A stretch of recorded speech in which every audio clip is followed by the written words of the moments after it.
All right, well, I think we will begin. Want to welcome everybody to the webinar today. Really excited to have you all here and really encouraged by the amount of interest we had in putting this on. Presenting today, myself and Eric Ward. So my name is Nick Brorson, CEO of Sockeye. I have been implementing accounting systems, I guess, for the last 20 years now. And we're really excited to explore and give everybody sort of an overview of why so many construction companies have been adopting and migrating to Sage Intacct. Eric Ward is going to actually lead us through the demo today. And we're just going to go through a couple slides here at the beginning just to sort of level set and give people a little bit of perspective heading into the demonstration portion. So a little bit about Sockeye. We have been around since 2007, and throughout that entire time, supporting companies on their accounting software, as well as extending out their accounting software and business software to to sort of fit the unique cases that each customer has.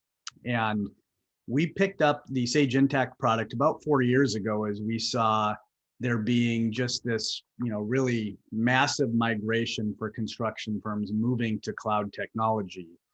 And we wanted to be right at the very, front and center of that, helping companies, go to the cloud, get better data analytics, and all of those sort of things. So it's been a great ride so far. And really in the last year, I've seen this really pick up considerably. So our firm has a long history in supporting construction firms, and actually about 2 months ago joined forces with a company called Skyline, which I know there's a few Skyline customers on the call today. Welcome. We're very excited to have you. We joined forces to help the Skyline customer base who have long enjoyed the Sage construction functionality migrate to a cloud solution at the timing that makes sense for them. So just a little bit about that for those folks who are on Sage products right now. Timberline, which got later rebranded to Sage 300 CRE, as well as Sage 100 Contractor, have really been tried and true and around for a long time. A lot of construction firms are familiar with them. They have really served a purpose over their time. But the technology they're written on has, I think, grown a little bit stale over time, and that with every software package, that's obviously something that that can occur. Sage made a big investment about 3.5, 4 years ago to acquire a firm called Intacct, and really that acquisition was very strategic on Sage's part. They were looking for a cloud platform that already had massive adoption and had these features that were attractive to build their construction vertical on top of, basically the next generation of Sage construction accounting. And that has been something they have delivered on. So we are really excited. That's what we're going to be looking at today. And as we take a look at that, in the promotional information, we sort of listed 5 reasons that construction companies have been upgrading to Sage Intacct. And we sort of categorize these in these different buckets. And as Eric goes through the demo today, he's going to highlight these. The first thing that, one of the major reasons that we've seen such an adoption is really just the user experience has been simplified dramatically for both back office accounting users, as well as operational, project managers who are coming in to take a look at data. So you'll see that, just natively as Eric goes through the system. The other item is dashboarding and really being able to report inside of the user interface rather than dumping data to Excel. So I know we have some accountants on the line. If you still like using Excel, nobody's telling you can't, but there's a significant amount of advancements in the technology for reporting that actually empowers accounting users to build their own reports without necessarily having to have, IT get involved with those, with the creation of that. And what that does is it really empowers the finance user. And as Eric goes through, you're going to see these dashboards that he's going to show, these reports that he's going to show were not developed through any sort of crystal reports or third-party system. They just simply took a knowledge of the chart of accounts to design. The third item that is a really big departure for those companies that are coming from the sort of the older on-premise software is this ability to make the system your own. And what I mean by that, and what we'll show, is we have a high degree of capability to do things like add fields, add workflows, add whole new sort of data sets without having to script or develop anything outside of the system. And these things upgrade seamlessly every time Intacct is upgraded, which happens, by the way, without any involvement from IT and happens naturally 4 times a year. Cloud accessibility, Intacct is a cloud product. It was built in the cloud for the cloud and not sort of retrofitted in. So this is a product that all you need is a browser and internet connectivity, and you're up and running anywhere in the world. And then lastly, this idea of a single source of truth. This is particularly important for construction firms. We see all the time, I'm looking at this spreadsheet, which, gives me this set of data, but my accounting system has something else. Project managers are managing data here. Accounting is using, the accounting system to sort of track that. It's this idea of how do we deliver tools to our operational or project managers that are useful, that are not clunky, that are not sort of accounting tools, in a way that is accessible to them, that makes sense while sharing a common data set. It's a really, really important topic. It's a really important thing to sort of wrap your head around. And it's something that Sage Intacct has went a long way in solving. Now, we also realize, with that, that single source of truth idea, that, folks may be living in systems like a Procore or a Homefront or a Red Team or any of these project management sort of operational systems. And that's great. They're tools that are built very specifically sort of for purpose. And so what we do in the Intacct world is we have the ability to integrate sort of real time in a lot of cases between these systems. So, project manager pulling up his overview of that project, sees his budget, sees his actuals within within a Procore, for example. And on the Intacct side for the accounting team, they're looking at the accounting software, and that data is synced. So, just wanted to hit on the one of the big fundamental changes with going from this legacy software to, cloud-based software is we have the ability to integrate with, instead of a kind of a smaller ecosystem of products, with a very large ecosystem, over 300 products in the marketplace, and that's growing. And what that means for you as a company looking to build out your technology for your back office is you can sort of pick the right solution for you. So Intacct, for example, has timesheets, has expense reporting, but you may have in the field you may have a different way you want to deliver some of those tools. Intacct says that's okay. Let's bring the tool that works best for your business, have it synced automatically, and allow you to just be as efficient as possible without having to sacrifice functionality that doesn't make sense for your business. So sort of with that, just wanted to give everybody sort of a overview as a starting point. I am going to actually hand this over to Eric and get us right into the demo of the software. As we do, and Eric, I will make you a presenter here. A couple things, just sort of housekeeping items wanted to address. I will be taking and looking at the chat. So if any questions come up during the presentation, please feel free to use the chat tool. I will surface those questions to Eric, make sure he can address those as we're going through. And we want to make this as interactive as possible. So look forward to your questions. And Eric, I will let you take it over. Great, thanks, Nick. All right, so I'm sharing my screen right now, and what you should see is Intacct. You should see a dashboard of when I first log into Intacct. And what I want to start out with is kind of that user interface of the dashboard and of the application. So when you first log in, I'm logged in using just Google Chrome. When you first logged in, you have it bring you to a landing page. And so, like I said, this is my preferred spot where I want the software to bring me. And you'll first notice, if you've been using some of the legacy systems, just the sleek design and ease of user interface here to be able to see what it is you want to, where you want to go and how to get there. You'll see up on top right here where it says top level that I'm logged into the top level of my organization. And this means that I could have many different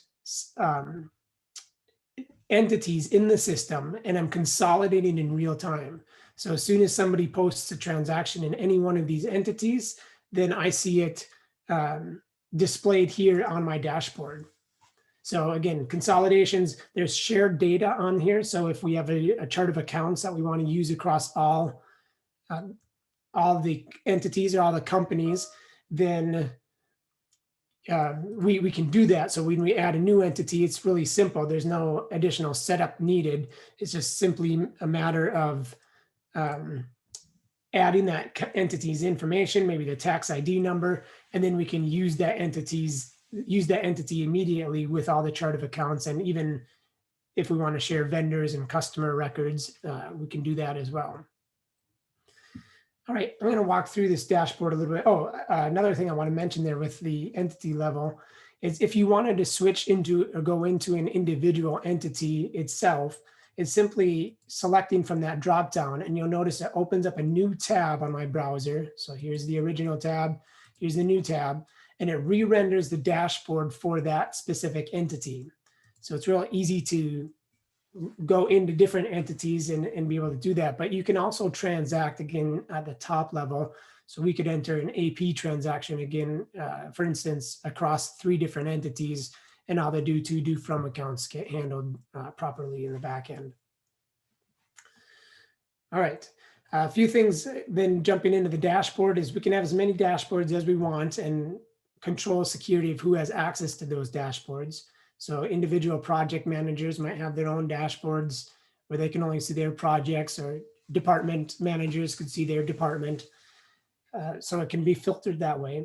We can switch easily between dashboards. Here's 3 different ones that I have saved as favorites that I can move between, as well as filter our dashboards for specific data. So you can see right now I've got this filtered to a specific date. So the dashboard, the information I'm seeing on my dashboard is rendered as of that date.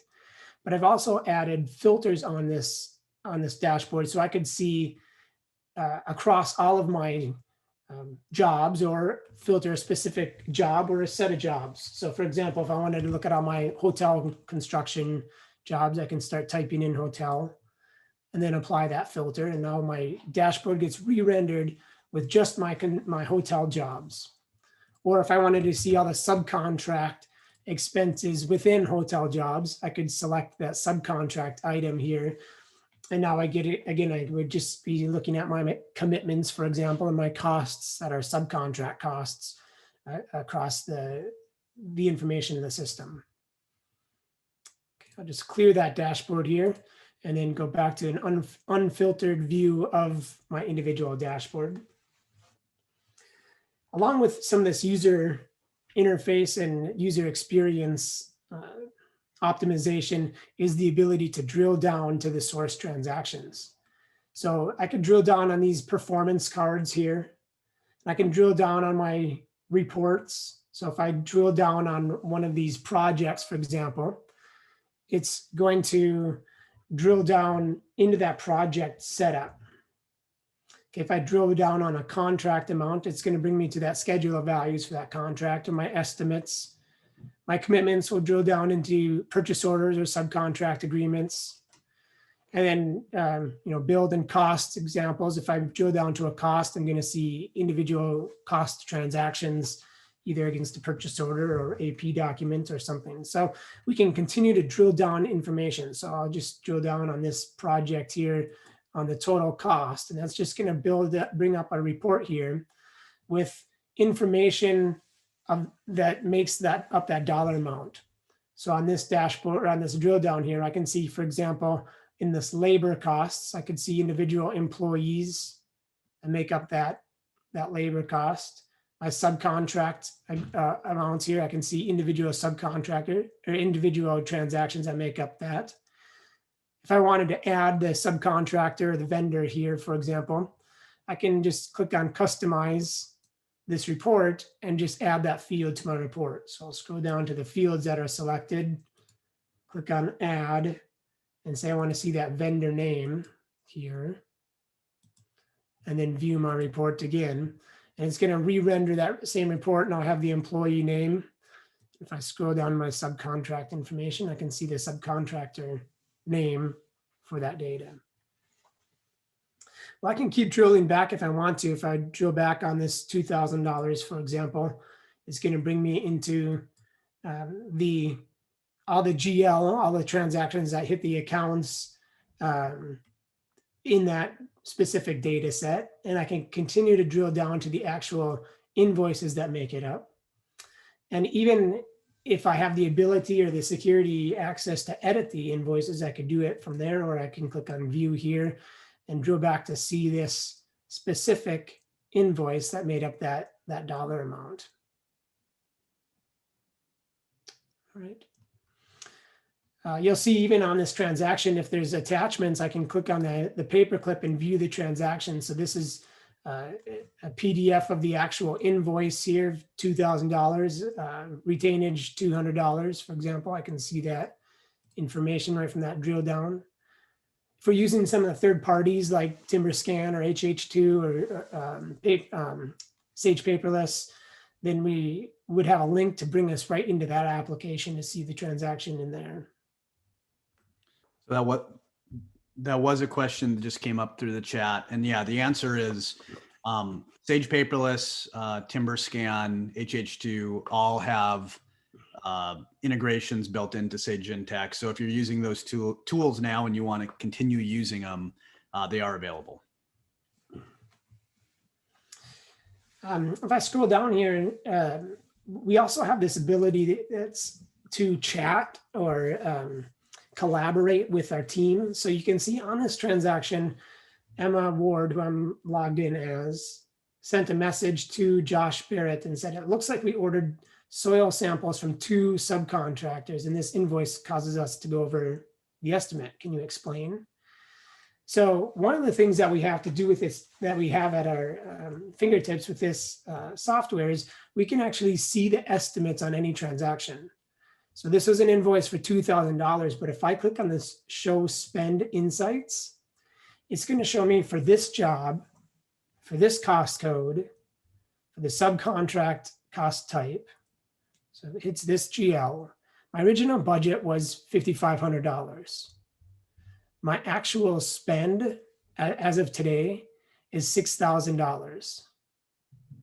And I've committed with this purchase order an additional $2,000, which puts me over budget $2,500. So if I wanted to see any details of that, I can simply click on this actual amount here, and it's going to re-render my drill down to show that $6,000 that's committed. It's made up of these 2 transactions. Okay, if I can drill down there further, if I wanted to drill on those transactions, I can see with outstanding commitments the same way. If I click on that, I can also see the budget. If I click on this budget amount, it would let me drill down to the budget. And if I have the security access to, I can even come in here and modify the budget and put in a note on that specific line. So this is the budget for that specific line. I can see the GL code, the job, customer, the cost code, the fact that this is a subcontract type. So I have the ability to come in here and make an assessment of what's happening in real time and ask questions about it.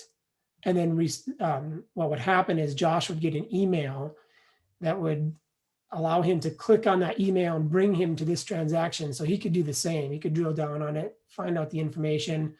I said it looked like we had 2 samples. So if I go back that spend insights and look at my my committed costs here, I would be able to see everything that was in there. I'd be able to see the two that were committed, and then one of them actually is invoiced out, and then respond in line with this.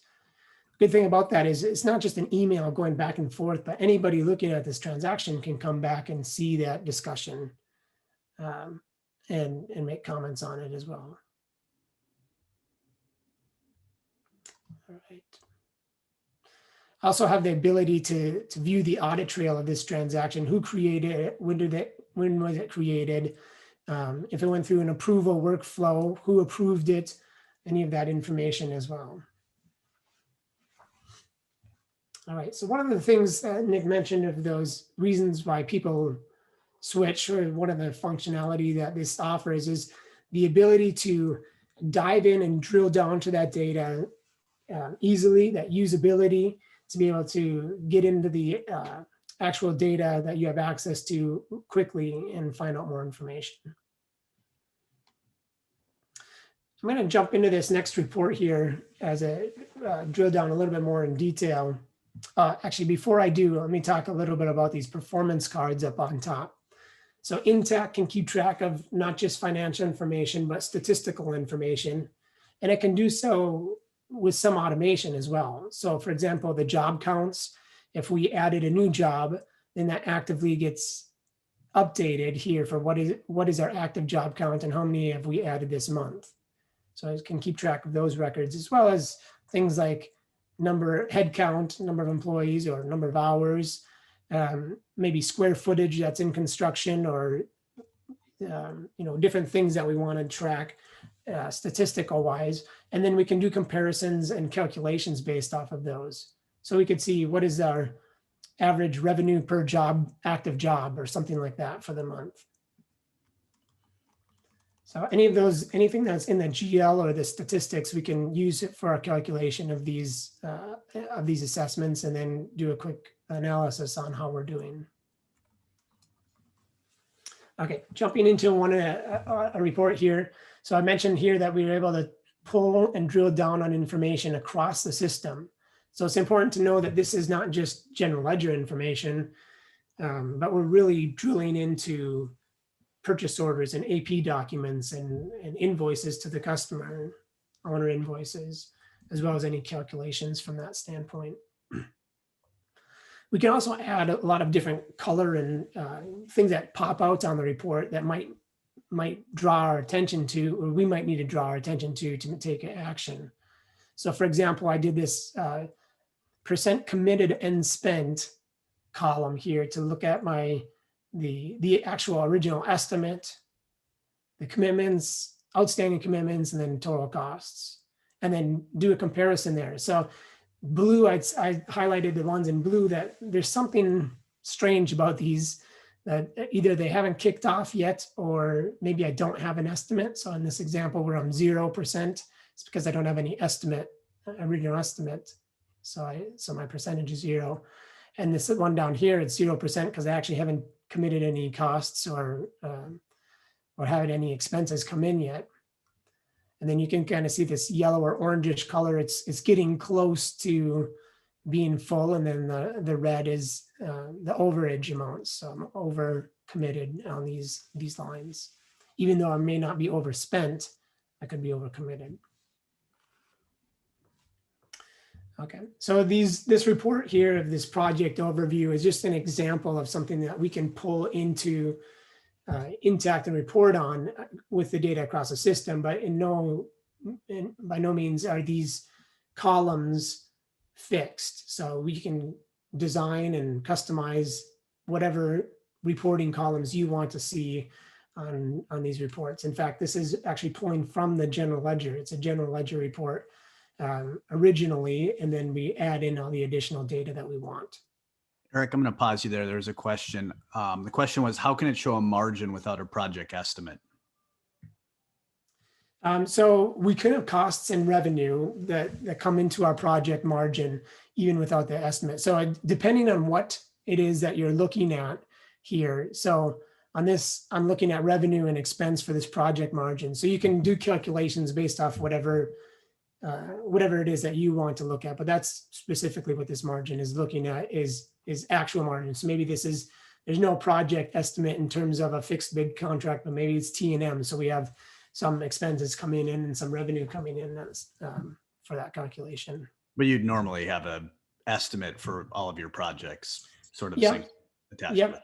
Yeah, I mean, there might be ongoing projects or things like that, but most of the time we're going to have some sort of project estimate, right? And that's why that percentage spent is 0, because we don't have any project estimate there.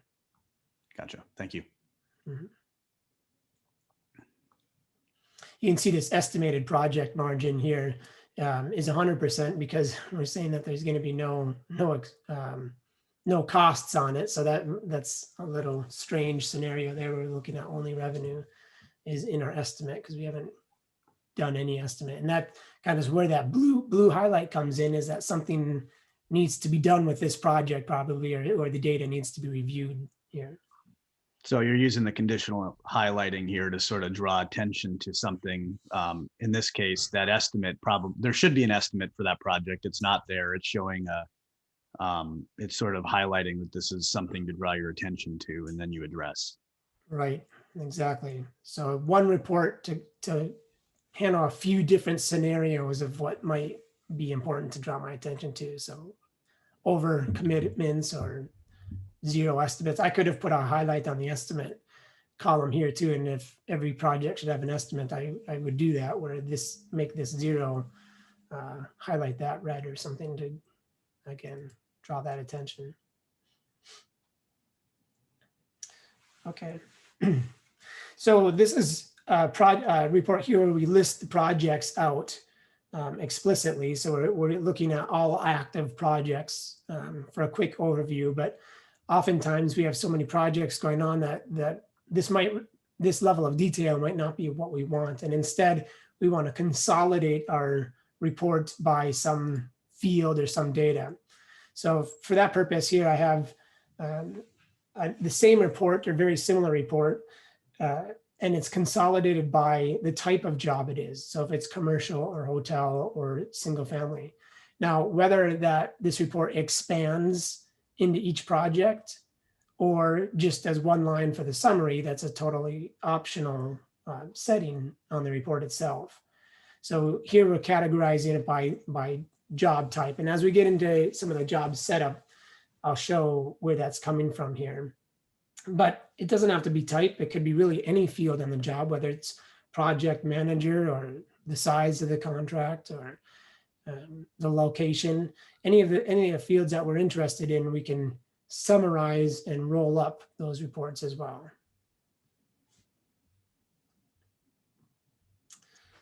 All right.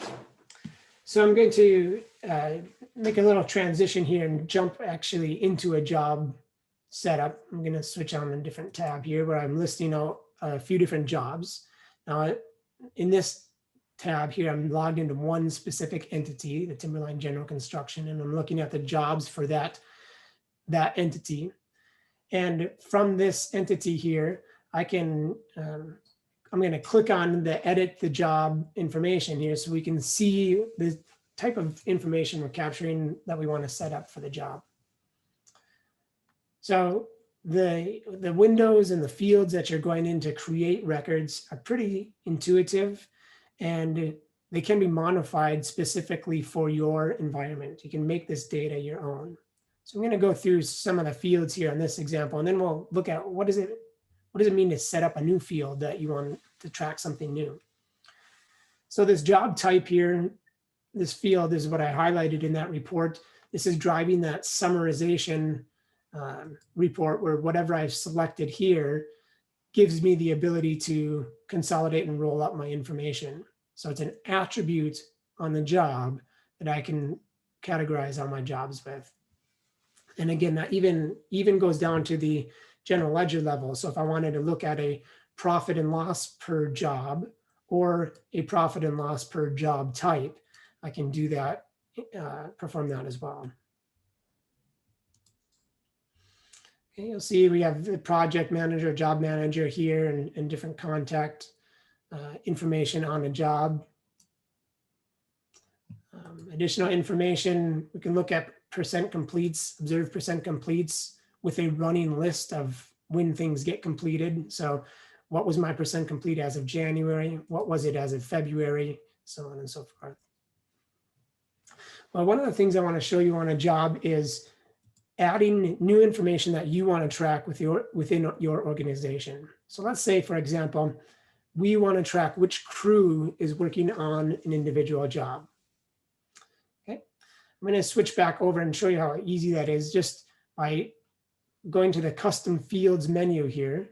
I can click on the plus, and if I do that, it brings me right into creating a custom field. So the first thing we need to do is to select which type of data do we want the custom field on. So I'm going to go down to my projects here. I'm going to put a new field on the project. Click on next.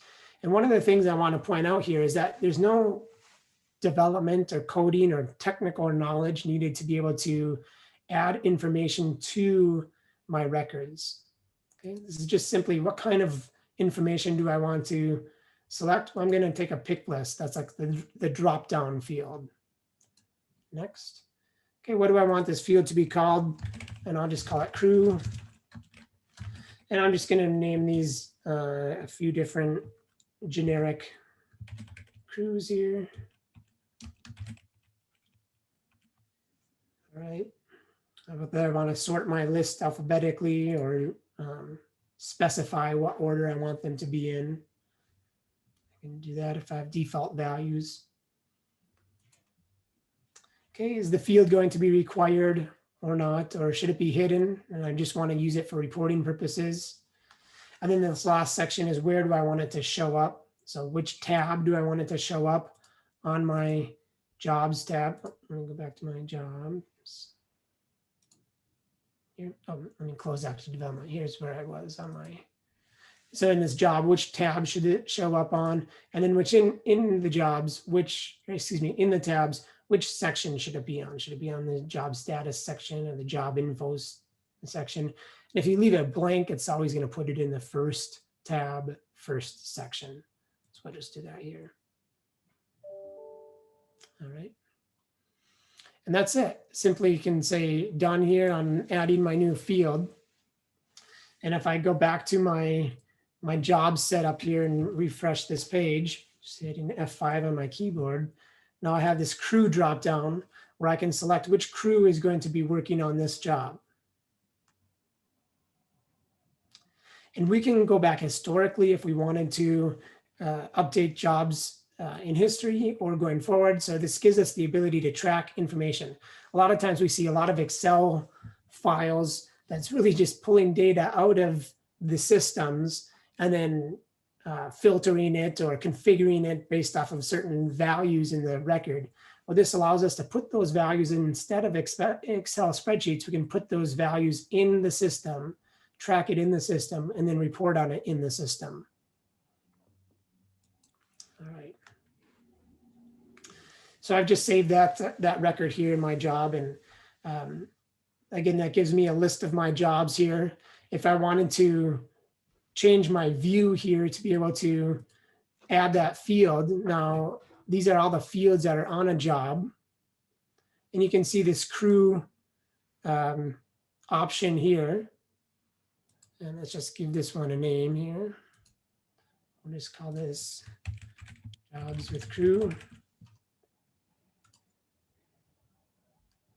Okay, and now I have a view here that I can change, and it's going to show me that field. So I can dump this right to Excel if I want to. I can use that to be filtered on my list of jobs. So I have this, now this is all part of the system. It's not an external setup. It's all part of my Intacct environment. Eric, there's a question that came in. How do you, so you've added a field. I think the nature of the question is, how do you report against that? Yeah, that's a great question. Okay, so I'm going to jump back to my dashboard. I can use if I use my dashboards, I can, well, any report, I can now filter or use that field to report on. So this is a dashboard. And now if I want to use that field in my reports, It's real simple. I can come into this job groups. I'm just going to click on the word instead of the plus this time. These are all different groups of jobs. And now I want to add a new group of jobs for crew one. So I can click on add here and call this one crew one jobs. And down here on the bottom, I just say what jobs do I want to show up on this in this group. So I can start typing in this crew is equal to, and then I would see all of my options here that I just set up. So my crew is equal to crew one. I can hit save. Now I'm going to go back to my dashboard, or really I could go back to any report. And if I want to here on this filter, I can now say, show me all my crew one jobs and apply. And I'm going to have this whole report re-rendered with everything that made up that value. So it's super powerful to be able to filter and configure the reports. Now, another aspect of this is I can hide all these filters for certain user securities. So I could save this as a filter, and then crew one could log into the dashboard and they could see their reports and not be able to change those dashboard settings. The question is, this would hold true for like project managers as well? Yeah, so project managers, and it's not just jobs. I did an example of adding the field to a job, but I could add a field on a customer, on a vendor, on an employee, on a cost code. So I have the ability to add those fields across the system and do the same thing across the system in same fields. So, or same filter functionality. All right. I have a few other reports here on this dashboard. As long as I have this filtered in here, we'll take a look at some other examples, some things that we can do. Again, this is within the reporting module where users would be able to build these own reports. So typically, well, Intacct is functioned is built in a way that makes sense for the accounting team. So usually these reports are, if you understand accounting, you build these reports, you don't have to have any special scripting knowledge or anything like that. So this is a similar report here where I have the project overview. This one down below is one that's rolled up by cost code summary. So in here, for example, I'm just the higher levels of my cost codes. I'm summarizing that here. I'm just going to refresh that report. And then if I scroll down to the bottom here underneath it, I have the same report by cost code detail. If I click on an expansion there, now here, instead of that summary level of cost codes, I have it broken down into individual cost codes. All right, and I have the same kind of filtering on the percent spend where it's, or excuse me, the color designation where it's yellow if it is, I think I put my threshold 80%. So as soon as it gets to 80%, it's going to highlight that as yellow. If it gets above 100%, it's going to highlight it as red. Okay. Now you could do the same thing without the filter. If I said clear this filter and apply, but your report would get quite large then, because I'm looking at within each project, summarizing that by the cost code. Excuse me, not summarizing, but breaking those dollar values down by cost code instead of just the summary level of project here. But you could very easily have that report be broken down by the cost code, that cost code as well. So let me just refresh here. We can look at that. Okay, so here's the one by cost code summary, and then each job has its own breakdown. So depending on how much level of detail I want to get into there. And the same thing if I break it down, excuse me, by that project management detail. Okay.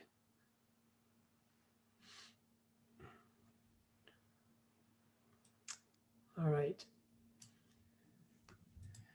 So I kind of touched a little bit on the usability and the reporting aspect of the application. The reporting is really powerful and gives us the ability to really design that information to our liking for our company and have the fields that filter or group the reports by whatever it is that we want to filter and group by.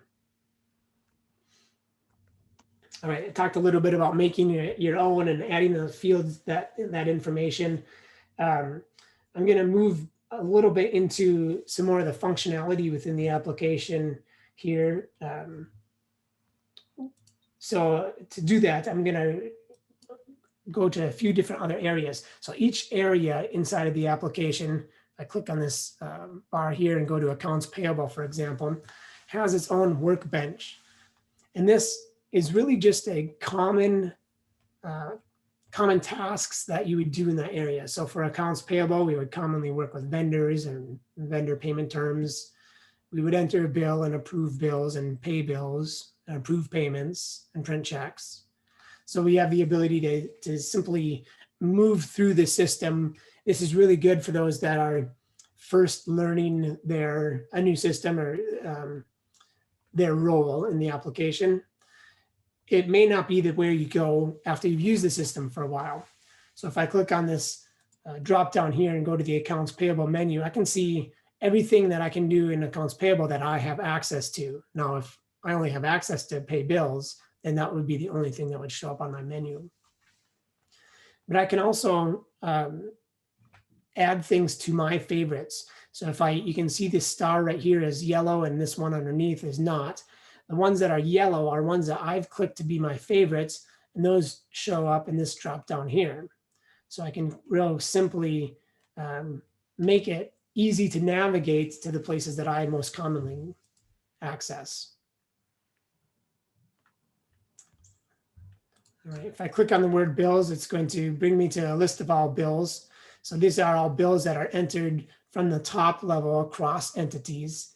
If I include the private, then I'm going to see all bills across all entities that have been entered, and which entity that bill is for. So we get, depending on our security and access, we're looking at things consolidated in a whole or in individual entity levels. And again, we can quickly export things to Excel if we want to do some analysis on there. If we want to edit a transaction, we can just click on the word edit here and it will bring me to the window that I can do that in. Just as a quick time check, Eric, we have about 10 minutes left. We are monitoring for questions. Just wanted to make sure you could get through the content you were looking to get through. All right, I'm going to go to one other piece of functionality here that I think is pretty helpful and gives an example of how the cloud technology can leverage other cloud providers or other technology to help us make things move faster.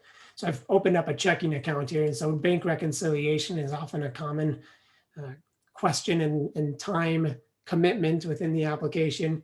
So one of the things we can do within Intacct is, let me refresh my banks here, is we can set up what's called the banking cloud. And in a banking cloud, we can connect directly to a bank. And then the transactions as they clear the bank can get cleared in our system. So it tries to match those transactions up in the bank reconciliation. So we're at, I think, 3,500 banks across the country. So these are some more common ones, or if you just start typing a bank name in, you can see there's lots of First Banks. So if I just type in First Bank and then you validate it by the web address, and then you log in and it creates that connection and clears those transactions automatically. All right. Another really important feature that we see in the application is what we call as outlier detection. So this is just an approval workflow. So I'm approving journal entries. And one of the things that this does is anything that gets submitted for approval, Intacct learns your processes. So it might learn which GL accounts are usually used for project expenses, or what are dollar thresholds that are typically used for, I don't know, supplies. Well, as you enter more data into the system can analyze that and find your trends, find what is acceptable and what's an outlier. And then it flags you as the approver. So these transactions, I have 4 waiting for approval. It says 2 of them are outliers and 2 of them are not. So I don't need to worry about those. Well, I don't need to pay as close of attention to those maybe. So if I just look at this transaction that says it's an outlier, it can tell me that there's unusual historical matches have been found. And then I can go down to the line items here, and it says that this amount is unusual for this GL account. So usually I don't post $560 to my bank fees. So it draws my attention to that. So I'm less likely to make mistakes, or I'm more likely to catch mistakes as they come through the system. This is the same technology that auditors use to pull a transaction list, find the outliers, ask for backup. Well, there's no reason why we can't do that in real time, and that's what this is doing. All right. I know we are, how are we doing on questions, Nick? Is there anything in here we need to touch on? No, I'm getting most of them in the chat. Great. Handled. Yep. Another functionality here I'll touch on is retainage. Retainage, obviously we can keep track of retainage in the system. One of the nice things that we can do is if we have, this is going to show us all the money that has been retained. And we can either come in here and say we're ready to release the retainage. So that would, I'm going to release $50 of this 100 that was retained, or all of the transactions in here that I've selected, I could put a percentage. I'm ready to release 30% of all of my retainage. I can just come in here and do that. And then release retainage would create an AP invoice that I would pay the vendor the retainage amount that's applicable to them. So workflow processes, those types of things we can set up as steps that we would do through the system and make sure that we're keeping track of where things are at through the workflow. All right. Another thing that I'll talk about is that there's what Intacct has what's called smart events and smart rules. And what that means is in the system itself, we have the ability to do something to do X when Y happens. So that would be a smart event. So it could be an email trigger. If I wanted to come in here and click on add smart events, it tells me what do I want to add my smart event on, what type of object. Well, I'll just grab a project, modify that project object here. So what actions do I want to take place here? Do I want to email somebody? Do I want to write something to a log? Do I want to create a transaction through an API so I can actually book information in the system, or make something happen within the system? And so that functionality that exists is called smart events. And then smart rules, it's going to check data as we enter into the system. So does this dollar threshold match, or do we want, when I'm posting to a specific job, I want to make sure that I'm requiring additional fields to be filled out on a specific job. So the smart rules, we can set up data rules to validate as we walk through the system, and then give the user some sort of error messages when we want them to fill out additional information or what they need to do. So that, again, making sure that data is entered in properly the first time, and then reviewed properly if it violates some in company rule. Okay, so and that's it. Again, something that we can easily track and be able to report on. All right. Lastly, I want to touch a little bit on the forecasting capabilities of Intacct, the things that we've done inside of here. And Intacct, on the jobs that we have within the system, so I'm just going to click on a list of jobs. We have the ability to track estimates. So bringing in the estimates, a lot of times people are doing estimates in different estimating software, maybe in Excel. And then when they're ready, estimates are ready to be completed, they can be brought into the system and tracked against budgets. And the estimates can be configured to have change orders as you go throughout the system, so you can keep track of the estimate to actual.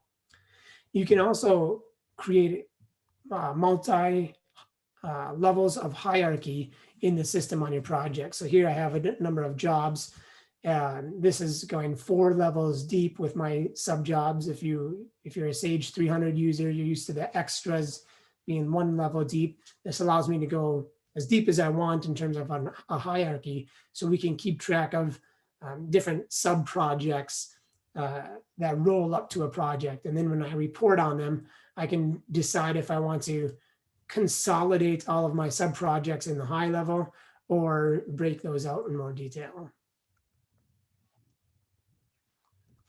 All right.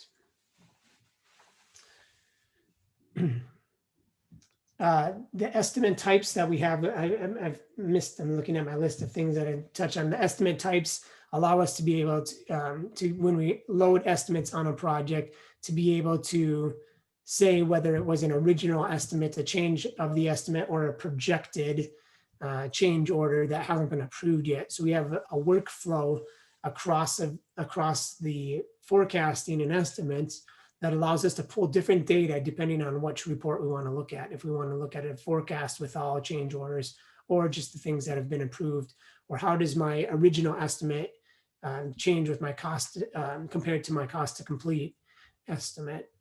So we're tracking as many different estimate types as we want in the system and being able to report on those as well. Eric, we have about just a couple minutes left. I do have a slide or two just to wrap us up. Anything else you'd like to guide us through today? No, we can do that. If there's no other questions, we can just jump to the slide. I'll hand back the control to you. Okay. I did see there has 2 questions came in terms of asking about something more personalized, a demo for their organization. That is something we can do, and I'll have my contact information up here to follow up to make sure we can do that. So I'm going to share. I think I need to share my screen, Eric. Yep, should be able to. Okay. So, yeah, perfect. Thank you. So just in sort of wrapping up here, a couple things to consider. We have Sage 300 is something we talked a bit about today. We have done a number of migrations from 300. Sort of the running theme we have with most of the customers who've converted is they wish they would have done so sooner. I think COVID and sort of the remote working from home definitely also factored into that, as it's just very seamless without having to deal with any of the infrastructure. For those Sage customers who are on, there is a promotion going through June for sort of a trade-in of your Sage 300 software. Please reach out to us if you want to learn more about that. It's a pretty very significant offer from Sage that I know a lot of organizations right now are trying to take advantage of. Another big thing just to sort of mention is one of the benefits of moving to your back office technology to the cloud is it just significantly reduces the complexity of the number of systems it takes to do a particular job, as well as the infrastructure or sort of hardware on premise to access. So those are all areas that we've seen significant improvements with a lot of the organizations we're working with. And then of course, we're here to help better inform.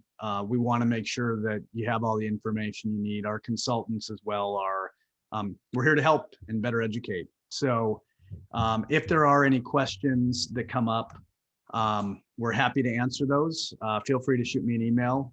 Likewise, if you have an account manager you're currently working with at Sockeye, feel free to reach out to them as well. We are very excited to answer those questions and genuinely appreciative of everybody in attendance today and all the great questions that came through. So with that, we'll wrap it up. Thanks, everybody. Hope you have a great day.